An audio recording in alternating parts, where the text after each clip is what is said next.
Casa de humo. Me llamo Daniela Reyes y llevo casi 7 años huyendo de un recuerdo que nunca se detiene. Todo comenzó en 2018, cuando acepté un trabajo de planta como empleada doméstica en una residencia a orillas del lago de Valle de Bravo, Estado de México. Vivía en Toluca y la oferta era demasiado buena: salario fijo, cuarto independiente con baño, comida incluida y un solo día libre. Tenía 26 años y una madre enferma que dependía de mí, no podía dudar. La casa pertenecía a Elena de la Vega, una filántropa, según los periódicos que guardaba enmarcados cerca del vestíbulo. Su fachada era moderna, mucho cristal y concreto visto, pero lo que la hacía inquietante era su aislamiento: 1 kilómetro de terracería entre pinos espesos y ningún vecino a la vista. Elena, siempre vestida en tonos crema, me recibió con una sonrisa que no alcanzaba a sus ojos. Antes de firmar contrato me advirtió, con voz calmada y firme, que jamás subiera al nivel 3 ni bajara al sótano de servicio. Lo importante es la discreción, dijo. Aquí valoramos la lealtad. Mis primeras semanas fueron tranquilas. Limpiaba salones, tendía camas de invitados y pulía un piso de mármol que brillaba como agua negra. Solo coincidía con Elena por las mañanas, cuando bajaba a desayunar jugo de betabel y leía informes impresos en papel grueso. Su firma garabateada se repetía como un latido.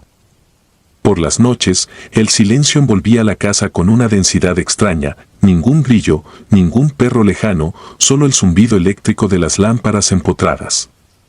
Los viernes, cerca de las 10, llegaban autos de lujo con placas de la Ciudad de México y Morelos. Nunca veía quién descendía porque las camionetas se internaban por un garaje lateral que Elena cerraba con clave digital. A mí me ordenaba retirarme temprano, pero siempre me quedaba despierta, oyendo el eco amortiguado de pasos y un murmullo grave, como si se congregaran en una estancia secreta. Una tarde, mientras repasaba las estanterías de la biblioteca, hallé un cuaderno de tapas duras metido entre tomos de derecho comparado. No llevaba título, solo fechas y columnas de nombres junto a siglas L26, K19. En la última página había un croquis, 4 círculos concéntricos, el círculo interior marcado en rojo. Sentí un escalofrío, lo escondí de nuevo y fingí no haberlo visto. El quinto viernes algo cambió. El chofer habitual de Elena fue sustituido por un hombre corpulento que arrastraba un maletín metálico. Ella me pidió bajar al muelle y encender las luces del embarcadero por estética. Al volver, noté un olor acre, mezcla de cloro y algo orgánico, que provenía de la sala de masaje cerrada con llave. Pensé que serían químicos de limpieza hasta que escuché un golpeteo sordo, 3 veces, y luego nada. Al día siguiente, temprano, me desvelé por un golpe seco sobre el techo de mi recámara. Subí las escaleras prohibidas al nivel 3 llevada por un impulso que ni yo comprendí. El corredor estaba en penumbra, cubierto de alfombra clínica. Al final, una puerta entreabierta dejaba pasar un chorro de luz azulada. Empujé con suavidad y sentí un vapor frío en la cara. Era un cuarto grande, paredes recubiertas de lámina blanca, focos quirúrgicos encendidos, y al centro una mesa de acero con correas desprendidas. Había charcos oscuros, recientes, que parecían sangre vieja diluida. Una grabadora portátil seguía encendida. Pulsé play. Se oyó la voz de Elena: procedimiento autorizado. Tiempo estimado, 40 minutos. Paciente K19. Luego un gemido ahogado. Apagué antes de que continuara. Bajé temblando, sin aire. Quise huir ese mismo instante, pero mi llavero no abría la puerta principal. El cerrojo estaba bloqueado desde dentro por un sistema automático. Salí al patio delantero y busqué la bocina de seguridad. No había. Rodeé la fachada hasta el garaje lateral con la esperanza de encontrar una salida manual. Allí descubrí una trampilla abierta en el piso, apenas visible entre cajas de herramienta. Descendí por una escalera metálica de servicio. Era el sótano que me prohibieron. Olía a tierra húmeda y desinfectante. A la derecha, un pasillo de concreto sin pintar bajaba más, como la boca de un pozo. El silencio era tan denso que oía mi respiración golpear las paredes. Avancé sosteniendo la luz de mi celular. Primero vi un archivador gris, sobre la tapa alguien había escrito en plumón Humo 3. Adentro, carpetas con fotografías de hombres y mujeres dormidos, conectados a máquinas intravenosas, sus rostros cubiertos por mascarillas negras. Cada imagen llevaba código, peso, grupo sanguíneo. Al fondo del pasillo encontré una puerta de acero con un visor redondo. Me asomé, un laboratorio improvisado, racks de refrigeración y bolsas selladas con un líquido rojizo oscilando bajo la luz de emergencia. No hacía falta ser doctora para entender que aquello no era un banco de sangre legal. Sentí el sudor helarme la espalda. Retrocedí lento, pensando solo en escapar antes de que Elena descubriera mi ausencia. Pero al girar hacia las escaleras escuché el zumbido hidráulico de la puerta del garaje, alguien acababa de llegar. Corrí, me metí detrás de unas cajas, apagué la linterna. Oí pasos de 2 personas conversando bajo, arrastrando algo pesado que resonaba sobre el concreto. La caja metálica chocó contra una barandilla. Una voz masculina dijo, de aquí al montacargas, rápido. Elena respondió, el lote 3 está listo para envío. Esperé inmóvil varios minutos tras el último ruido y subí sigilosa. En la planta baja, todo lucía impecable, como si la casa durmiera. Revisé la puerta frontal, seguía bloqueada. Entonces recordé que el muelle del lago tenía un portón corredizo sin candado y detrás una lancha de motor. Tomé mis pocas pertenencias, salí por la cocina y corrí por el sendero de piedra. El cielo grisáceo comenzaba a granizar, la superficie del lago se ondulaba. Arranqué la lancha tanteando hasta que el motor respondió con un bramido. No miré atrás, remé con el corazón en la garganta, consciente de que si Elena encendía los reflectores podía marcarme como un punto flotante en la negrura del agua. Llegué a la otra orilla poco antes del amanecer. Abandoné la lancha y caminé hasta un paradero donde tomé un autobús rumbo a Toluca. No llevaba más que lo puesto y la certeza de haber presenciado algo que supera cualquier pesadilla. Durante semanas dormí en la sala de urgencias del hospital donde trataban a mi madre y después en cuartos rentados por noche, siempre con el bolso a la mano. Procuré convencerme de que nadie se molestaría en buscar a una empleada, que yo era prescindible, un riesgo menor, pero profunda en mí crecía la sensación de que aquello no había terminado. En enero de 2019 me encontraron. Una tarde, al regresar de un turno de mesera improvisado, hallé un sobre Manila deslizándose bajo la puerta de la habitación que compartía con 3 desconocidas. Dentro había solo una foto impresa, yo, encendiendo las luces del muelle, vista desde la copa de un árbol. Al dorso, escrito en tinta azul, leí, El silencio cura, Daniela. La noche siguiente abordé un autobús a Monterrey y cambié mi nombre por uno comprado en Tepic. Desde entonces me muevo de ciudad en ciudad, empleo tras empleo, siempre en efectivo. Nunca permanezco más de 2 meses en el mismo sitio y evito cualquier cosa que huela a casas aisladas o patronas elegantes. A veces despierto convencida de que huelo cloro y metal, otras sueño con bolsas rojas balanceándose en un cuarto anónimo. Sé que, mientras escribo esto, expongo mi paradero. Pero tal vez la única forma de que deje de temblarme la voz sea contar que es casa de humo, como la apodaban en aquel archivador. No era una clínica ni un burdel, era un mercado. Partes del cuerpo, sangre rara, identidades de repuesto, conversaciones grabadas para chantaje. Yo limpiaba cristales y barría ceniza, y detrás de los muros ocurría un tráfico silencioso de carne viva. Todo documentado, todo inventariado, todo listo para transportar los viernes en hieleras de poliuretano. Lo más terrible no son las imágenes que aún retengo, sino la posibilidad de que en alguna parte exista sobre mí un archivo con mi grupo sanguíneo y mi curva de compatibilidad, aguardando a que baje el precio adecuado. Por eso viajo ligero, me tiño el cabello, aprendo oficios que no exigen apellidos. Me aterran los espejos grandes y los pasillos alfombrados. Cuando escucho un motor de lancha recuerdo el lago encrespado y la certeza de que cada ola era un testigo sin rostro. Si estás leyendo esto y trabajas en una casa demasiado perfecta, escucha tu instinto cuando algo desentone. El silencio, las órdenes estrictas, el ala cerrada, los patrones sin prisa, son grietas por donde se escapa la verdad. Yo las ignoré y ahora vivo condenada a mirar sobre el hombro. No sé si algún día Elena necesitará mi silencio otra vez o si bastará con que yo me nombre a mí misma para que su red me capture. Solo sé que cada vez que amanece recuerdo el destello del foco quirúrgico iluminando aquella mesa fría y el zumbido de bolsas colgando como frutos prohibidos. Hay experiencias que no se exorcizan, solo se escriben para que el miedo encuentre otro huésped. Tal vez esta confesión no me salve, pero, con un poco de suerte, hará que alguien más cierre la puerta antes de que sea demasiado tarde. El cuarto ciego. Me llamo Rosa Martínez, nací en un barrio humilde de Tuxtla Gutiérrez y llegué a Guadalajara en 2019, con 21 años y un equipaje que apenas cargaba ropa y el miedo de dejar a mi hijo de 4 con mi madre. Conseguir trabajo como empleada doméstica no fue difícil. Algo en mi cara de provincia inspiraba confianza a las señoras que querían casas relucientes pero manos invisibles.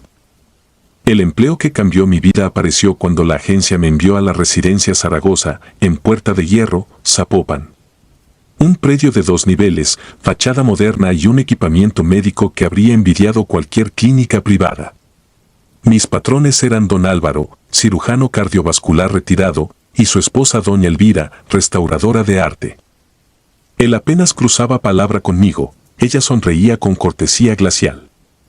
El único hijo que conocí, Gerardo, vivía en Boston.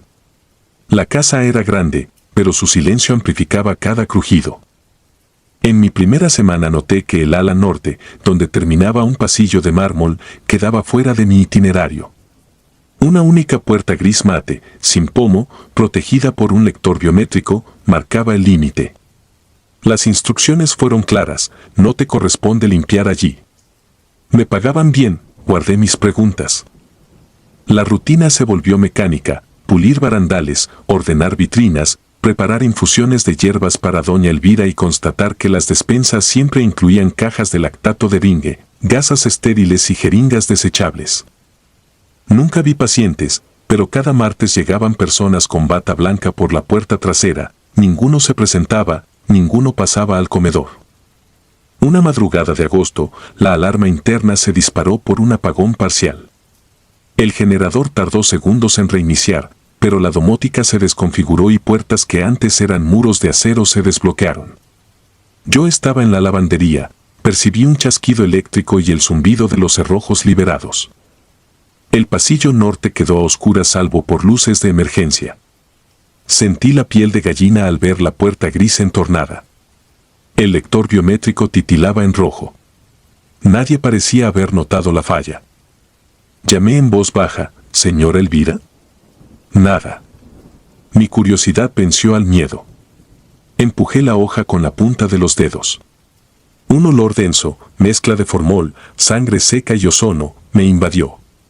La estancia era amplia, sin ventanas, iluminada por focos quirúrgicos suspendidos. Al centro había una cama de acero con restricciones de cuero. No era una habitación, era un quirófano clandestino. Sobre mesas frías reposaban bisturíes, sondas y discos duros etiquetados con fechas.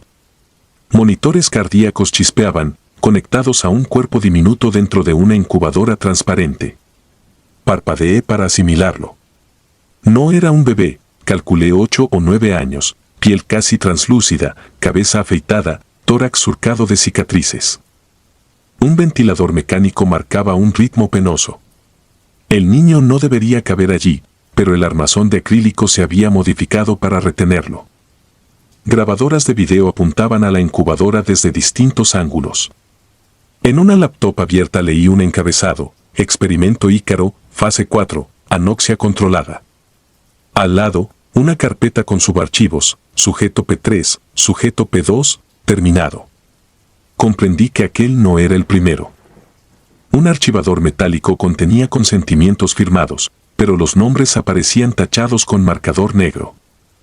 El generador se estabilizó. La luz plena me expuso en medio del quirófano. Un pitido agudo me perforó los tímpanos, la puerta gris se cerraba, recuperando el seguro. Antes de que girara, sentí la presencia de alguien detrás. Don Álvaro sostenía un estetoscopio ensangrentado. Su bata, que nunca le había visto, goteaba en los puños. No habló, solo me miró, decepción y frialdad mezcladas. Su sombra se alargaba hacia la incubadora, protegiéndola. Quise explicar que había entrado por accidente, que el apagón. Él alzó la mano e indicó silencio. Después, con una voz que apenas modulaba la rabia, susurró: «Aún los testigos imprescindibles pueden estorbar». Me helé. Supe que mi vida pendía de un protocolo que desconocía. Llegó doña Elvira, impecable y sin rastro de desvelo. Me rodeó como evaluando mi peso. «Rosa, sirve el té en el desayunador. Vente luego al estudio. Hablaremos». Su tono era afable, casi maternal, y me dejó salir como si no hubiera visto nada. Esa mañana preparé un servicio de té con manos que temblaban. Escuchaba el eco de las máquinas en mi cabeza. Cuando llegué al estudio, ellos tomaban asiento frente a una biblioteca. Doña Elvira me ofreció uno. No había guardias ni violencia. Me preguntaron cuánto necesitaba para ayudar a mi hijo, cuánto valía mi silencio. Les respondí con un murmullo: «No es cuestión de dinero». Elvira deslizó una carpeta, fotos de mi madre en Chiapas, de mi hijo saliendo del kinder, de la casita de lámina. «Entiéndelo», susurró, «protegemos más vidas de las que sacrificamos». Contó que el niño padece un síndrome neurodegenerativo rarísimo. Las farmacéuticas no investigan porque no es rentable. Ellos destinan su fortuna a un proyecto experimental. El resto de los pacientes, dijo, ya no están vivos, pero cada avance vale la pena. Salí del estudio tambaleándome, consciente de la amenaza real. Aquella noche redacté una carta fingiendo urgencia familiar. Debía regresar a Tuxtla por problemas de salud de mi madre. La deslizaría bajo la puerta de la señora al amanecer y me marcharía con lo puesto. Los últimos minutos en la residencia fueron un infierno de paranoia. Cada pasillo me parecía un blindaje, cada sensor rojo un ojo que juzgaba. Sin embargo, nadie me detuvo. Tal vez me dejaron ir convencidos de que el miedo me mantendría callada. Y así fue, por un tiempo. Regresé al sur, pero no hallé descanso. Las pesadillas comenzaron. Veía la incubadora como un ataúd iluminado, escuchaba el chasquido del bisturí que nunca vibró pero cuya intención comprendí. Sentía la culpa de haber abandonado a un ser humano condenado a ser cobaya porque su enfermedad no producía dividendos. Durante los meses siguientes trabajé en casas modestas. No había biometría ni quirófano, pero cada vez que el refrigerador zumbaba en la noche, asociaba el sonido con ventiladores mecánicos. Busqué en internet síndromes raros, hospitales clandestinos, denuncias. Nada. El giro llegó en 2021, cuando me mudé a Oaxaca para cuidar a un profesor jubilado. Una tarde, mientras él dormía la siesta, navegaba por foros médicos y leí un hilo titulado Proyecto Ícaro, Ética vs Eficacia. Dentro, un usuario anónimo describía un protocolo privado en Guadalajara que usa niños no reclamados para pruebas de neuroregeneración. Adjuntaba una foto borrosa de placas de Petri sobre una mesa quirúrgica. Reconocí el azulejo marmoleado del ala norte. De inmediato guardé la imagen y abrí una cuenta nueva con seudónimo. Pregunté detalles, dejé pistas de que sabía algo, pedí contacto. Esa misma noche mi teléfono sonó. Número desconocido. No contesté. Minutos después, un mensaje: «Rosa, habla Álvaro». Baja la voz. Sentí las piernas de algodón. No estaba segura de cómo me halló, pero la resonancia de su nombre bastó para erizarme. «No intentes ser heroína», decía el texto, «Ícaro vuela alto. Tú mantente en tierra por tu bien». Bloqueé el número, apagué el aparato y viajé con el profesor a la costa, donde su familia tenía una villa. Viví 6 meses casi aislada, pero el eco de aquella amenaza quedó grabado. Supe que la red de la familia Zaragoza se extendía más allá de mi comprensión. Imaginé quirófanos idénticos en Monterrey, en Mérida, quizá en el extranjero. Visualicé catálogos de niños catalogados como sujetos esperando la fase que los destruiría. Comprendí que mientras la ciencia avance en silencio, nadie extrañaría a los niños sin acta, a los hijos de la pobreza. Hace poco me atreví a volver a Guadalajara, no a la ciudad, sino a Tonalá, a visitar a una tía. Al cruzar Periférico vi un anuncio espectacular con la cara de un oncólogo famoso. Patrocinaba un congreso de medicina regenerativa auspiciado por la Fundación Zaragoza Sano Futuro. Me tembló el estómago. Era la familia, lavando reputación bajo un lema humanitario. Regresé a casa de mi tía con la idea fija de que la incubadora, aquel niño, no eran un secreto sino un paso en un proyecto que presumirán cuando den resultados milagrosos. Nadie sabrá cuánto costaron. Nadie sabrá los nombres. Yo lo sé, o al menos sé uno, P3. Hoy escribo esto sentada en un cuarto rentado, con la puerta cerrada y la sensación constante de que un lector biométrico me vigila. No tengo contactos influyentes ni dinero para abogados. Solo guardo la foto del foro, la captura del chat amenazante y mi memoria. Me dijeron que la memoria no es prueba, pero es todo lo que sostengo. Tal vez mañana alguien encuentre esta confesión y la deseche por fantástica. Si llegas a leerla, créeme, las casas perfectas esconden horrores silentes. No maldiciones, no fantasmas, personas con títulos y chequeras que se sienten dueñas de la vida ajena. Ellos no necesitan brujería, necesitan impunidad y puertas sin pomo. Hace 2 noches soñé otra vez con la incubadora. Esta vez el niño abrió los ojos. No estaban vacíos como antes, brillaban, suplicaban, me seguían cuando yo retrocedía. Desperté empapada, jurando que haré algo, que no puedo callar más. Sin embargo, al alzar la vista vi un sobre bajo la puerta, sin remitente, solo mi nombre escrito con tinta seca. Dentro, 5 fotografías de mi hijo jugando en la calle de Tuxtla y una nota: las alas de Ícaro no se derriten. Aún tiemblo mientras termino estas líneas. Mis manos quieren cerrar la libreta, quemarla. Pero yo, Rosa la provinciana, la empleada que frota pisos ajenos, seré testigo. Si me rompen, mi historia vivirá en cada palabra que dejo aquí. Mantente alerta si alguna vez limpias una mansión demasiado perfecta. Escucha el zumbido detrás de las paredes. Tal vez no sea el refrigerador. Tal vez sea un pulmón que jamás debió oírse. La hora del cuarto ciego.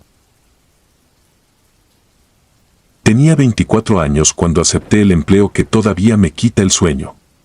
Era 2004 y la crisis me obligaba a tomar dobles turnos como empleada doméstica en el poniente de Mérida.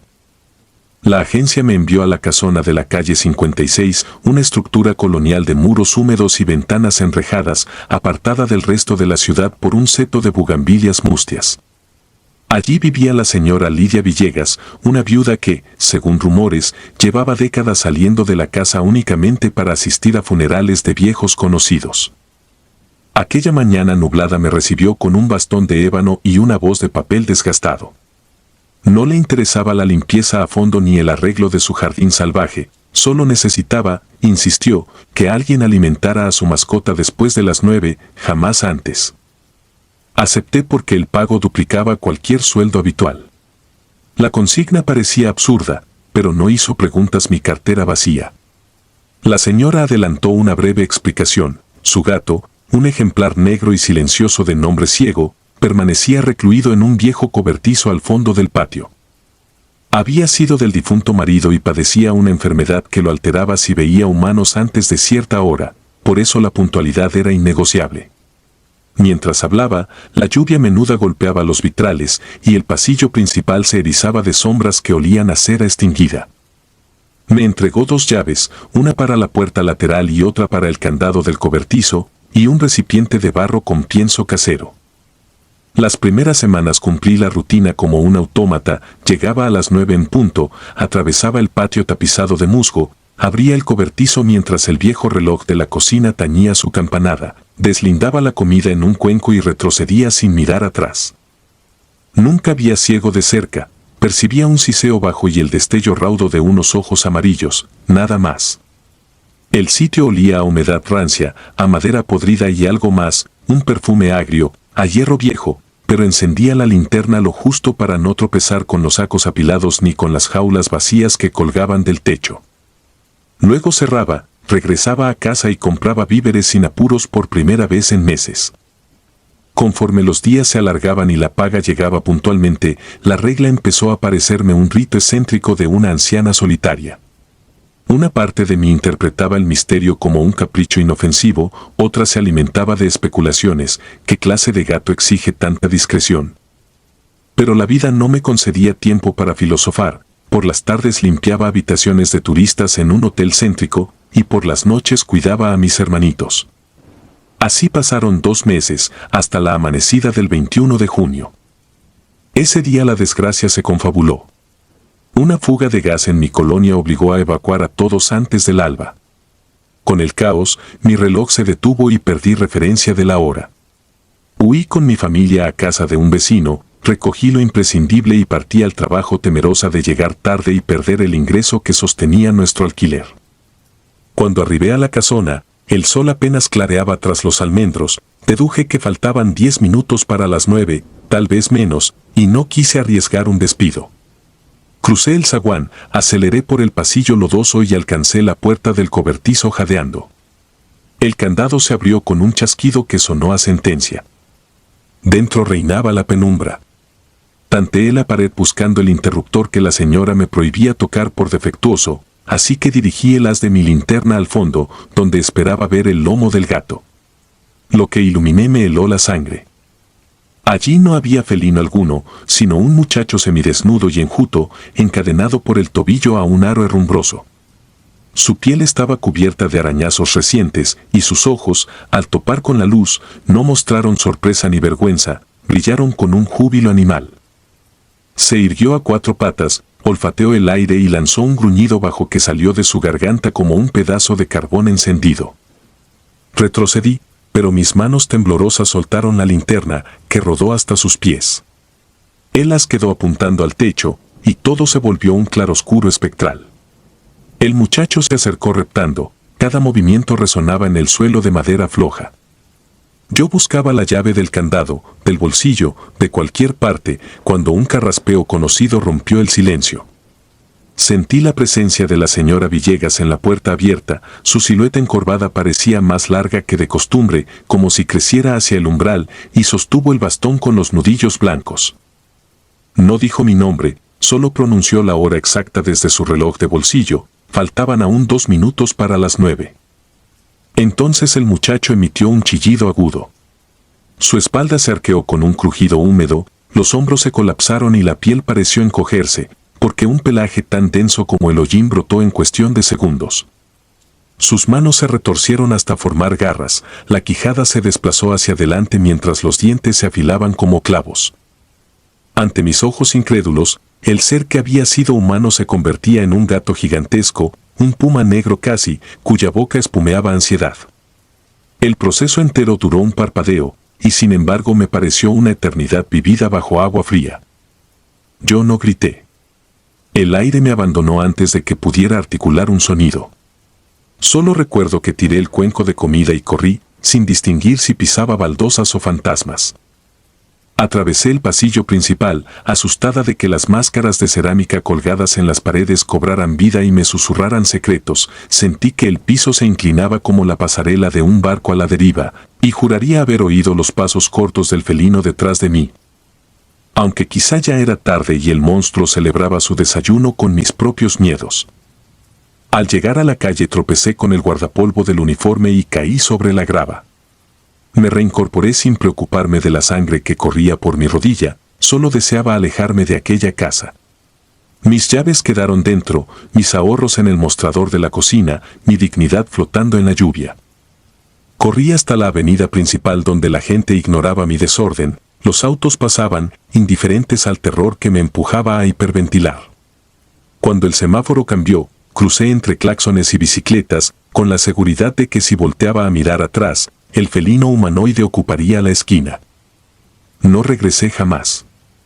Esa misma tarde denuncié de forma anónima, pero la comisaría archivó la nota como variación psíquica motivada por estrés. Natural, ¿quién creería tal relato? La semana siguiente pasé frente a la cuadra y ya no encontré la casa. Solo quedaba un solar baldío cercado con láminas oxidadas y un cartel de inmobiliaria que marcaba próximamente Condominios Boutique. Si alguien la demolió en 7 días, destrozó también los cimientos y hasta las raíces de los laureles, porque no quedaba rastro del jardín ni del cobertizo. Saqué una foto con mi celular viejo, todavía la conservo como prueba de que algo existió donde mis pesadillas se incubaron. Las noches posteriores desarrollé una fobia al sonido de cualquier reloj. El tic-tac me recordaba que el tiempo puede convertirse en jaula cuando una regla arcana le fija la cerradura. Soñaba con pasillos húmedos y la silueta de una anciana al fondo, extendiendo un cuenco que chorrea. Soñaba con la transformación comprimida en cada latido, con huesos que estallan y reorganizan su arquitectura hasta volverse ferocidad. A veces me despierto y creo escuchar un maullido sordo tras la puerta de mi propia cocina. Sé que es imposible, pero mis manos tiemblan hasta que corro las cortinas y me aseguro de que afuera no hay sombra, de que la hora no es la hora. Nunca más acepté trabajos donde me pidieran alimentar mascotas. Regresé a limpiar habitaciones, horneé pan para vender, cuidé ancianos de día, lavé ropa ajena de noche, cualquier cosa menos aquellas tareas que me obligaran a cruzar patios hacia cobertizos con candado. Mi familia atribuyó mi ansiedad a cansancio extremo, y no tuve valor para explicarles que el vértigo que me agita no proviene del trabajo, sino de lo que aprendí en apenas un instante. Hay vínculos entre humanos y bestias que trascienden la lógica, pactos cerrados con llaves que solo giran a ciertas horas. Mandatos que se cumplen aun cuando uno mismo sea la víctima. A veces intento racionalizarlo, tal vez el muchacho padecía una enfermedad alucinatoria y mis ojos, sugestionados por la penumbra, dibujaron aquel cambio imposible. Pero cada vez que repaso la escena compruebo que ningún delirio encadena a una persona al piso de un cobertizo ni le siembra colmillos brillantes en la boca. Lo que me persigue pertenece a un ámbito donde las reglas de la carne ceden su lugar a otro orden, más viejo, más cruel, más puntual que todos los relojes. Tuve que firmar terapia después de despertar un amanecer con las uñas incrustadas en la palma, segura de que un ronroneo profundo ascendía por la escalera. El psicólogo diagnosticó trastorno por estrés y me medicó, pero no hay fármaco que silencie el golpe metálico de un candado cuando vibra un minuto antes de su hora. Ya no confío en los intersticios grises del día. Bastan unos segundos para que lo que creíamos humano se desgarre como un telón barato y muestre la fiera costura que late debajo. Hoy escribo esto porque la terapia me insta a externalizar la experiencia. Ha pasado más de una década y, sin embargo, al plasmar cada detalle en papel siento que el aire de mi habitación se espesa con un tufo a madera mohosa. Mi reloj digital marca las 8:59 y aún tiemblo. Sé que, en algún sitio, un ser mezcla de carne y pelaje espera que el metal del cuenco toque la tabla del suelo. Y allí, detrás, una anciana sin edad aguarda para comprobar si su regla se cumple y su pacto sigue en pie. Si todo está en orden, me dice la voz de mi memoria, la bestia dormirá al mediodía y el mundo seguirá girando. Pero si alguien, por prisa o por descuido, osa quebrar el margen de esa hora exacta, el monstruo recordará que fue hombre y el hombre se sabrá monstruo. Entonces el hambre trascenderá los muros donde se le confinó y tomará las calles como un gato que ha olido carne fresca. No me queda sino advertir a cualquiera que lea esto, si algún empleador promete una paga extraordinaria por una labor mínima, pregunte por las condiciones, por la hora precisa, por la naturaleza real de la criatura a la que servirá. Pregunte, insista, rechace. Porque yo aprendí tarde que los secretos más terribles se ocultan en tareas demasiado sencillas para ser inocentes. Y que la puntualidad, a veces, es la única barrera entre la cordura y un zarpazo que atraviesa la piel y la realidad misma. Llanto abismal. No suelo contar esta historia porque aún me tiemblan las manos cuando la recuerdo, pero sé que, si la guardo, terminaré dudando de mi propia cordura. Me llamo Estela Vargas y en 2008, cuando tenía 28 años, acepté un trabajo como empleada doméstica interna para la familia Villegas en una casona antigua del centro de Guadalajara. Necesitaba el dinero y el anuncio decía que buscaban a alguien discreto, sin hijos y dispuesta a quedarse de lunes a viernes.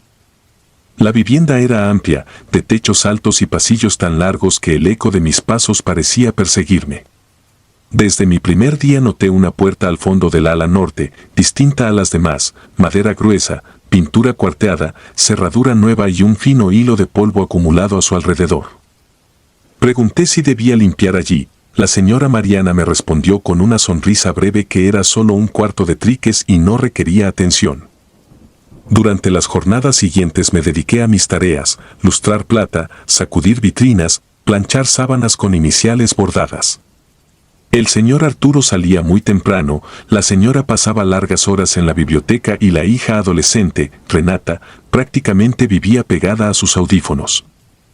Me sentía como un fantasma útil que caminaba sin emitir ruido, pero la rutina me daba cierta paz, hasta que la primera semana, mientras fregaba la alacena, escuché un sollozo débil, un gemido que parecía provenir de una garganta diminuta. Creí que era mi imaginación, la calle, quizá un gato, y seguí puliendo los estantes. Sin embargo, al día siguiente el llanto regresó, esta vez más claro, era un bebé. El sonido nacía, se quebraba, se apagaba y volvía a surgir entrecortado. Apreté los dientes, solté la esponja y seguí la queja por el corredor. Las paredes altas amplificaban cada nota, guiándome hasta la puerta clausurada. Pegué la oreja. El lamento parecía al otro lado, como si una criatura pataleara sobre un colchón húmedo. Llamé en voz baja por si alguno de los dueños se encontraba allí, pero nadie respondió. El candado brillaba, impoluto, imposible de forzar sin romperlo. Esa noche, en mi pequeña habitación de servicio, me acosté con un peso en el pecho. La casa dormía, aún así, entre las 2 y las 3 de la madrugada el llanto despertó otra vez. Era más intenso, un gorgoteo que trepaba por los muros hasta incrustarse en mis sienes. Tapé mis oídos con la almohada, pero seguí sintiendo la vibración del gemido en las costillas, como si fuera mío. Al amanecer le comenté a la señora que creía escuchar un bebé. Ella dejó el libro que estaba leyendo y me miró con una calma incómoda. «Aquí no hay niños, Estela», dijo, y retiró una pelusa imaginaria de su blusa. Quizá fue la televisión de los vecinos. Asentí, aunque dentro de mí crecía la certeza de que mentía. Las semanas siguientes el ambiente se fue enrareciendo. La temperatura descendía bruscamente al caer el sol, el pasillo del ala norte olía a leche agria y talco viejo, las luces parpadeaban cuando el llanto aparecía. Una tarde limpiaba la vitrina del comedor cuando un osito de peluche cayó de la repisa, sin que nadie lo tocara. Lo levanté. Los botones que simulaban ojos estaban rasgados, como si hubieran sido arrancados de un tirón. Sentí un hormigueo en la nuca y lo dejé donde estaba. La cuarta semana yo ya casi no dormía. Cada madrugada el llanto regresaba, acompañado de un suave golpeteo, como dedos diminutos arañando madera. Me levantaba, caminaba hasta la puerta clausurada y me quedaba allí, paralizada, sintiendo un frío malsano subir por mis piernas. Una madrugada, cuando el sonido cesó, distinguí un murmullo apenas audible, algo que parecía articular palabras entre sollozos. «Mamá, no me dejes». El susurro era demasiado articulado para provenir de un recién nacido, pero demasiado quebrado para ser de un niño mayor. Me aferré al barandal y sentí como el vómito me subía a la garganta. Retrocedí tambaleante, sin atreverme a mirar atrás, hasta refugiarme en mi cuarto. El viernes de esa misma semana, mientras la familia salía a cenar, decidí que no aguantaría ni una noche más con esa incertidumbre. Busqué llaves por toda la casa. En la oficina del señor encontré una cajita metálica. Dentro había varias llaves antiguas y un llavero moderno que coincidía con el candado. Lo tomé y corrí hacia el corredor, conteniendo la respiración. Inserto la llave, gira con suavidad. Al abrir, un olor rancio y estancado me golpea. Enciendo mi linterna y doy un paso. El polvo flota en columnas oblicuas. A la derecha hay cajas de cartón húmedas, muebles cubiertos con sábanas amarillas, juguetes de cuerda carcomidos. Al fondo, bajo una ventana cegada por tablas, descansa una cuna de madera blanca. El colchón está hundido, la manta, hecha trizas. Todo parece abandonado desde hace años, sin embargo, sobre la sábana distingo una leve hendidura, un hueco ovalado, fresco, como si algo hubiera estado allí recostado hace instantes. Siento que alguien me observa. Me vuelvo y la puerta se cierra con un golpe. El seguro cae. La linterna tiembla en mi mano. No hay corriente de aire que explique el portazo. Avanzo hasta la cuna. El silencio es tan compacto que puedo oír mi propia sangre retumbando en los oídos. Me inclino y toco la sábana, está húmeda, fría y pegajosa, como sudor recién brotado. Un ruido detrás de mí, juguetes de madera chocan entre sí en el suelo. Al girar la linterna, un valero rueda lentamente y se detiene a mis pies. El llanto irrumpe entonces, no desde un rincón, sino dentro de mi cabeza, desgarrando cada pensamiento. Cubro mis orejas, pero el chillido persiste, más agudo, más suplicante. Me arrodillo, casi a punto de perder el sentido. Entre la turbulencia del llanto distingo un croar ronco, un balbuceo que repite lo mismo. Mamá, tengo frío. Lágrimas arden en mis mejillas. Me arrastro hasta la puerta, golpeo, grito auxilio. Nadie responde. Me incorporo tambaleante, busco algo con que forzar el picaporte. El aire se vuelve denso, huele a óxido y a leche descompuesta. La linterna parpadea, se apaga. Durante un segundo reina la oscuridad absoluta. Y en esa tiniebla siento unos dedos pequeños hundirse en mi pantorrilla, helados, demasiado delgados. Grito, pateo al vacío y la luz vuelve. No hay nadie. Veo entonces, sobre un buró, un marco de plata negro de polvo. Lo limpio con la manga, una fotografía en blanco y negro muestra a la señora Mariana sosteniendo a un bebé rollizo envuelto en mantas. Ambos sonríen. Detrás, con pluma azul, alguien escribió Rodrigo, 2 meses, 1993. Bajo la imagen hay un certificado de defunción manchado de humedad, Rodrigo Villegas Ortiz. Causa, síndrome de muerte súbita infantil. Fechado el 5 de mayo de 1994. Entiendo, al fin, que la habitación no es un almacén, sino un santuario clandestino. Su madre lo cerró como quien oculta una herida que no sana. Y ese llanto que me tortura no exige juguete ni pañal, exige brazos. La puerta se abre. Del otro lado está la señora, pálida, ojos sin sueño, bata de satén apretada al pecho. No trae enojo en la mirada, sino un dolor seco y antiguo. Sabía que tarde o temprano alguien más lo escucharía, susurra, sin reproche, pero no pensé que serías tú. No alcanzo a articular palabra. Ella entra, toma la cuna con ambas manos y me señala el pasillo. Vete, Estela. Antes de que se aferre a ti. Corro, dejo atrás la puerta, la fotografía, el valero. Llego a mi cuarto, guardo mis pocas pertenencias en una bolsa y bajo las escaleras sin despedirme de nadie. Ya fuera, el aire nocturno sabe a herrumbre. Espero el primer camión de madrugada con el estómago revuelto y las manos ardiendo. En la parada, el silencio parece un alivio, pero dura poco. A mis espaldas se alza la fachada de la casona. Todas las luces están apagadas salvo una, la del cuarto del ala norte. A través del cristal puedo distinguir una silueta femenina acunando algo entre brazos. El camión llega, subo. Cuando arranca, cierro los ojos, exhalo y creo haberme librado.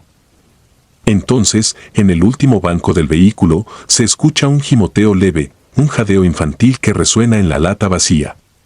Los pocos pasajeros no se inmutan, como si no lo oyeran. Mis manos sudan. El llanto se acerca, se acopla a mi respiración y comprendo que el eco de ese cuarto sellado me ha seguido a la calle, a la noche, a mi asiento. No he vuelto a dormir sin sobresaltos. Pienso que cada vez que escucho a un niño llorar en la lejanía quizá no sea un niño vivo, sino un recuerdo sin cuerpo buscando un regazo que lo sostenga. Y temo que, mientras yo viva, Rodrigo siga buscándome con su quejido helado, porque una vez que lo oyes, ya no puedes fingir que no existe. Reflejo profano. Me llamo Lorena Valdés y durante años he preferido no hablar de lo que viví. Hoy, sin embargo, el recuerdo me asfixia tanto que necesito vaciarlo en estas líneas. Tenía 27 años cuando acepté un empleo de planta como empleada doméstica en una mansión de estilo neocolonial en Puerta de Hierro, un fraccionamiento exclusivo de Zapopan, Jalisco. Corría el año 2018 y yo necesitaba el sueldo para sostener a mi hijo recién operado. La familia Cermeño era de 3 integrantes, la señora Amalia, su esposo Roberto y la adolescente Silvana. Gente educada, casi distante, aunque siempre correcta conmigo. El contrato incluía habitación propia en la azotea, comidas y un horario flexible. Parecía un regalo del cielo. El día que llegué, Amalia me llevó por un recorrido rápido. Recuerdo cómo su tacón resonaba en los pasillos marmoleados mientras enumeraba tareas: pulir el bronce de la escalera, sacar brillo a las vitrinas de cristal, cambiar la ropa de cama cada 2 días. Y, finalmente, la única instrucción que rompía la armonía de su voz pausada: jamás abras la puerta del cuarto ciego. Solo quita el polvo del marco. No pregunté. Necesitaba el trabajo, y el cuarto ciego era un nombre extraño, pero a la mansión no le faltaban rarezas: pasillos que terminaban en nichos vacíos, vidrieras con escenas medievales, un olor persistente a cera vieja aun cuando no había velas encendidas.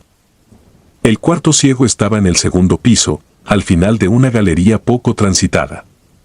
Era una puerta robusta, sin pomo exterior, cubierta por una pátina verde que sugería óxido o algo peor. En el centro destacaba un viejo cerrojo de hierro sellado con una barra.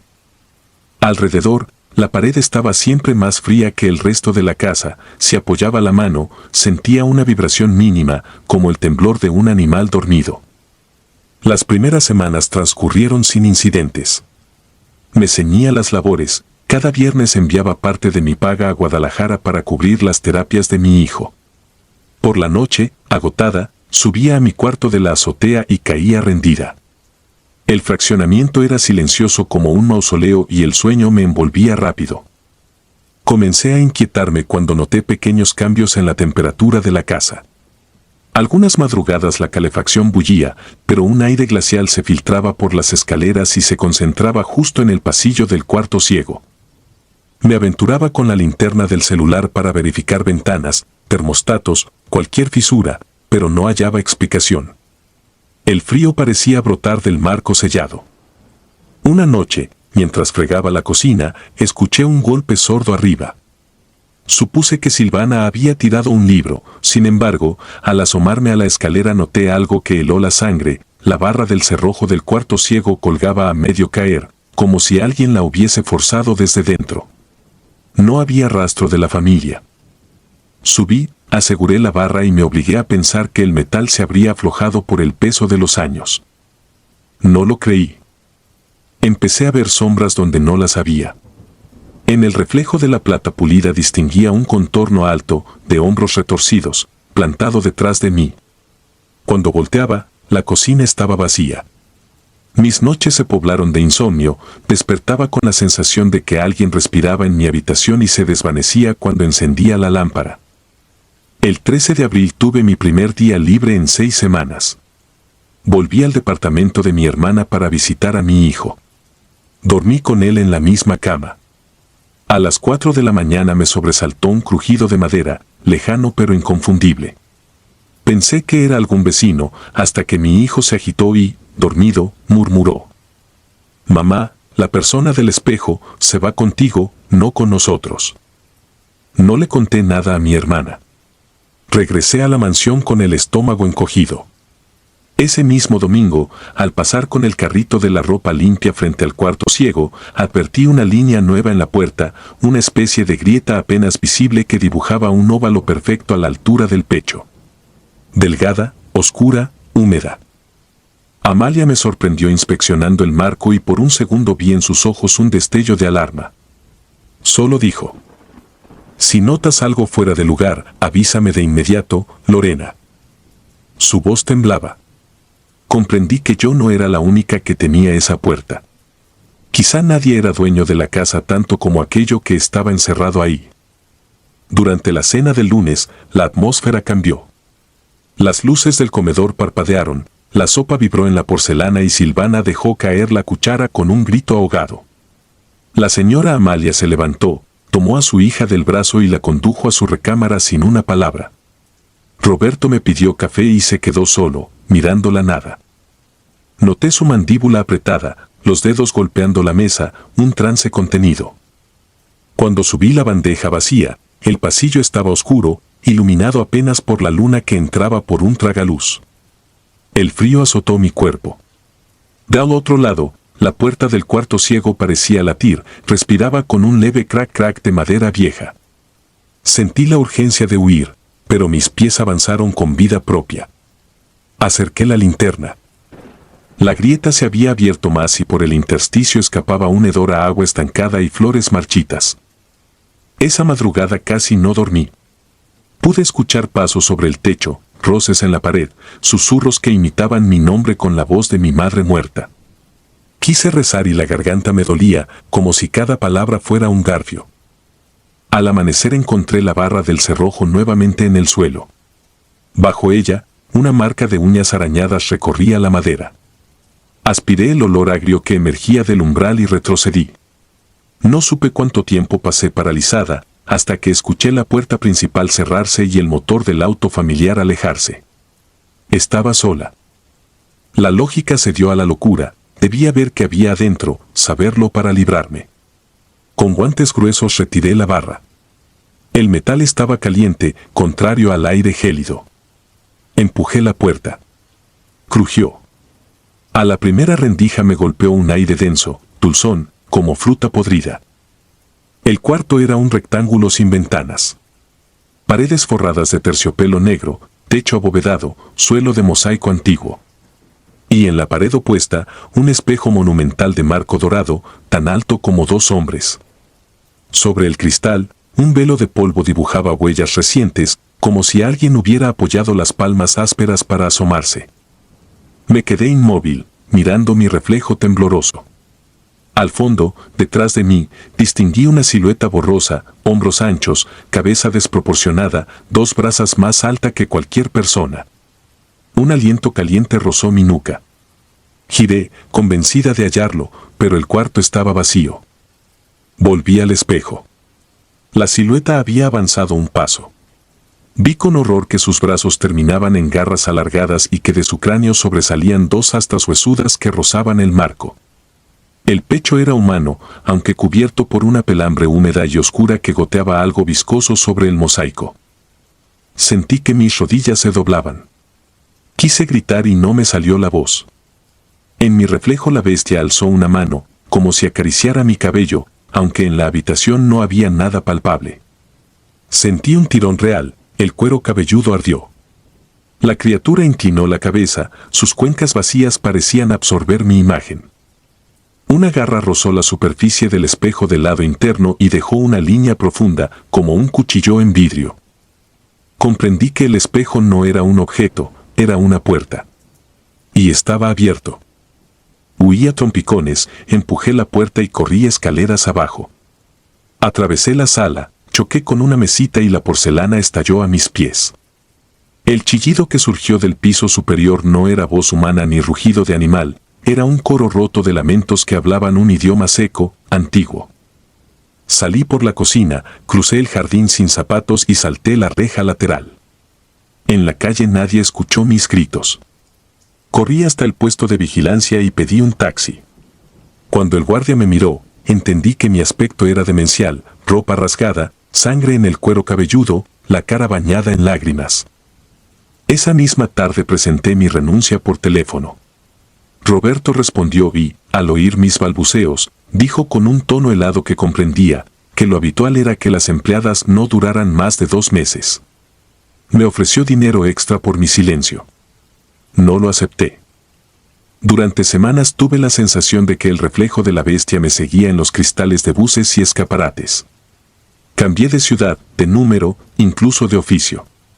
Aún así, cada vez que paso frente a un vidrio oscuro, temo encontrar aquellas astas recortadas detrás de mi cabeza. El año pasado, en un portal de empleos, apareció un anuncio de la familia Cermeño, se solicita personal interno, sueldo atractivo, experiencia indispensable, discreción absoluta.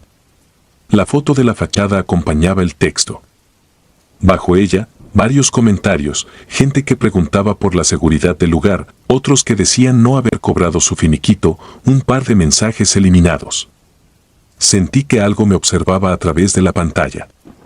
Cerré la página. No he vuelto a servir puertas ajenas. Lavo pisos en un hospital donde los espejos son pequeños y las luces están siempre encendidas. Aún así, cuando me toca asear los baños al final del turno y el corredor queda en penumbra, me arrodillo frente a cada espejo y lo rocío con limpiador hasta que el vapor empaña el cristal. Prefiero no verme, no darle al monstruo la posibilidad de asomarse. No sé qué alimenta a esa cosa, si la veneran, si ella posee a quien la refleja, si alguna noche cruzará por completo.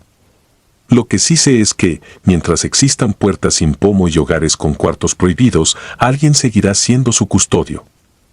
Y esa, créeme, es la peor condena de todas, vivir con el terror de que tu propio reflejo no te pertenezca nunca más.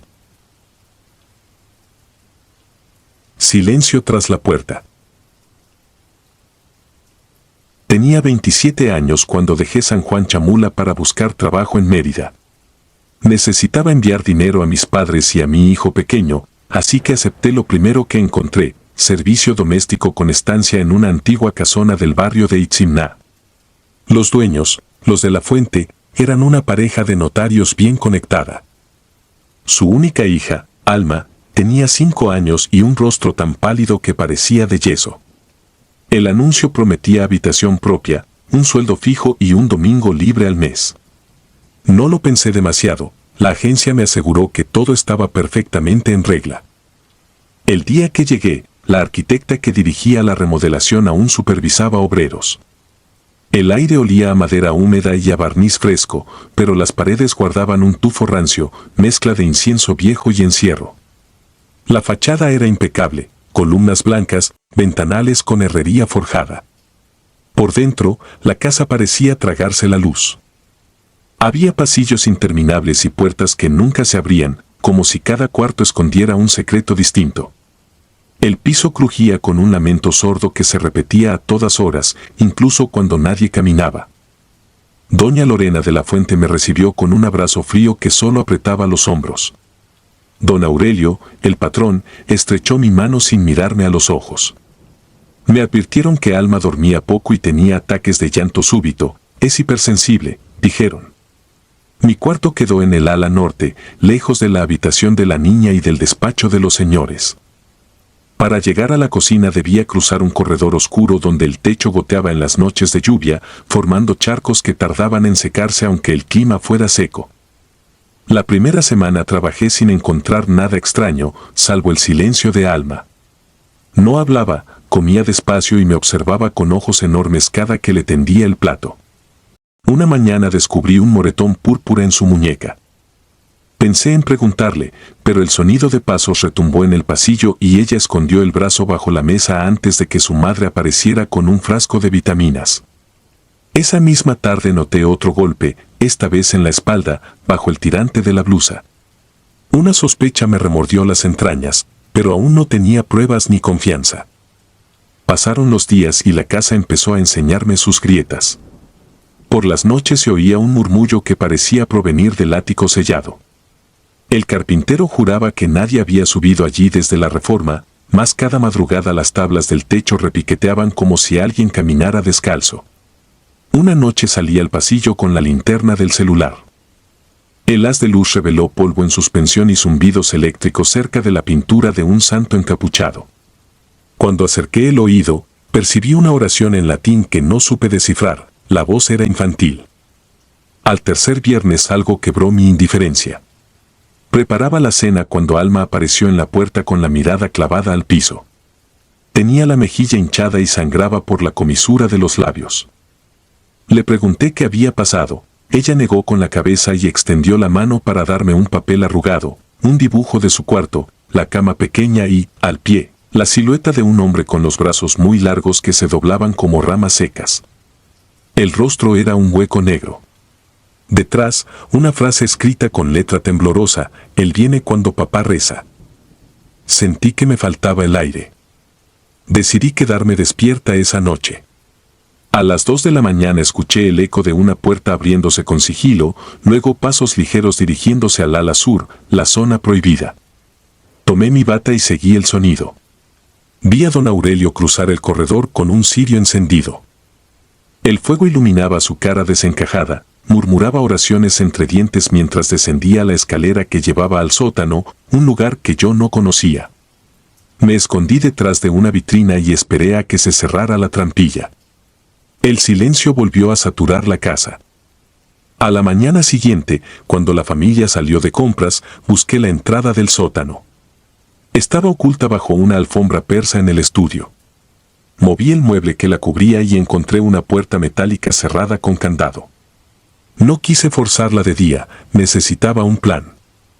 Esa tarde, mientras limpiaba la biblioteca, hallé un manojo de llaves dentro de una caja archivadora. Esperé hasta medianoche. Todo permanecía quieto, salvo el golpe del reloj de péndulo. Con las llaves en los bolsillos bajé en puntas de pie. El candado se dio con un clic sordo. Un olor agrio, mezcla de humedad y carne cruda, brotó del vacío. El pasadizo llevaba a un salón abovedado revestido con azulejos antiguos. En el centro había una mesa de quirófano oxidada y, alrededor, frascos de vidrio llenos de insectos flotando en formol. La luz del celular tembló sobre un cuaderno de tapas negras.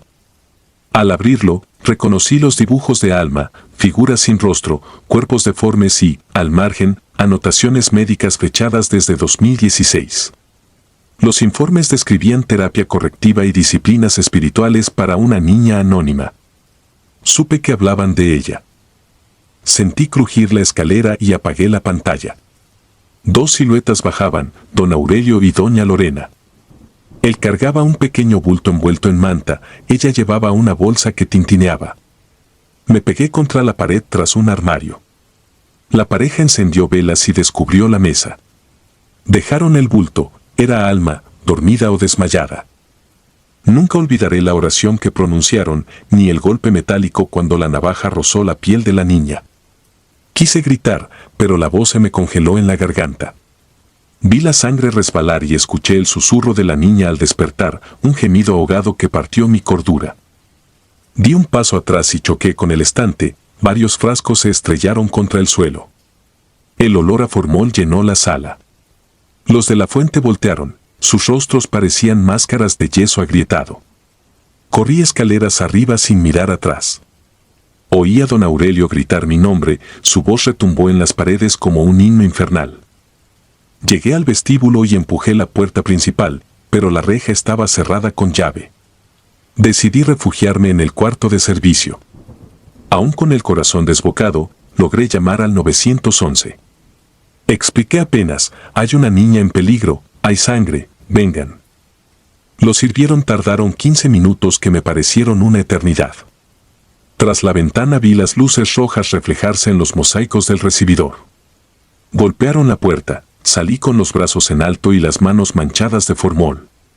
Declaré todo en el patio bajo la mirada incrédula de los agentes. Entraron con armas listas. Los gritos que escuché después no parecían humanos. Cuando los paramédicos subieron a Alma, ella me buscó con la mirada, sus labios se movieron, pero no salió sonido. Me quedé temblando hasta que la ambulancia desapareció entre las ceibas. Esa madrugada di mi declaración en la fiscalía. Conté lo que vi, entregué el cuaderno y los dibujos que había guardado en el delantal. El médico legista confirmó cortes superficiales en el torso de la niña y sedantes en la sangre. Una psicóloga infantil me pidió que no la visitara hasta que estuviera estabilizada. Los de la fuente fueron arrestados por lesiones agravadas, corrupción de menores y prácticas rituales prohibidas. Los titulares del periódico Diario de Yucatán hablaron de secta familiar, pero el caso se apagó pronto. El bufete de los padres contrató abogados influyentes que distorsionaron las pruebas. Pasé semanas refugiada en un albergue para trabajadoras del hogar. Las redes sociales me señalaban como mentirosa, desconocidos enviaban amenazas a mi número. Sin embargo, la fiscalía me notificó que Alma quedaría bajo custodia de su abuela materna en Campeche. La tarde que empaqué mis cosas para abandonar Mérida apareció una hoja escrita con lápiz en la rendija de mi mochila, el dibujo de una mariposa sobre un jardín soleado, la firma diminuta de Alma y la palabra libre. Lloré como nunca. Volví a Chiapas por un tiempo. Ayudé a mis padres en la milpa y traté de dormir sin sobresaltos. No lo conseguí. Cada crujido de madera me devolvía al sótano, a los frascos rotos y a la sangre goteando desde la mesa. Una madrugada desperté con la garganta seca, juraría que oí la misma oración en latín flotando en mi habitación. Me aferré al escapulario que mi madre puso bajo mi almohada y recé hasta que salió el sol. El miedo no se fue, pero aprendí a convivir con él. Hoy vivo en Tuxtla Gutiérrez y trabajo como auxiliar en una guardería comunitaria. Cuando veo a un niño callado, reviso su piel, su mirada, los pequeños gestos que otros pasan por alto. No me importa que me llamen exagerada. He entendido que cuidar a un menor también es protegerlo del silencio. Guardo el dibujo de la mariposa en un cuaderno forrado con plástico. A veces lo saco para recordarme que, aunque el horror existe tras tantas puertas, la voz de una sola persona puede abrir candados que parecían eternos. No sé si alguna vez volveré a dormir sin temor a ese crujido en el techo. Tampoco sé si Alma sanará por completo. Pero cada vez que alguien me pregunta por qué ya no acepto trabajos de planta respondo que hay casas tan grandes que no tienen espacio para la verdad. Y en esas casas, el silencio es el monstruo más feroz, se alimenta de culpas ajenas, se esconde en los pasillos oscuros y canta oraciones que nadie quiere escuchar. Yo decidí no volver a sostenerle la vela a ese monstruo. Prefiero vivir con poco, pero con la conciencia despierta, aunque mis noches sigan habitadas por el eco de una puerta abriéndose donde nadie debería entrar jamás. Si disfrutas de los relatos, te invitamos a apoyarnos con un like y un comentario, ya que eso nos ayuda muchísimo. Además, si aún no estás suscrito o suscrita, te animamos a formar parte de la comunidad del terror. Muchas gracias por escucharnos y por tu apoyo.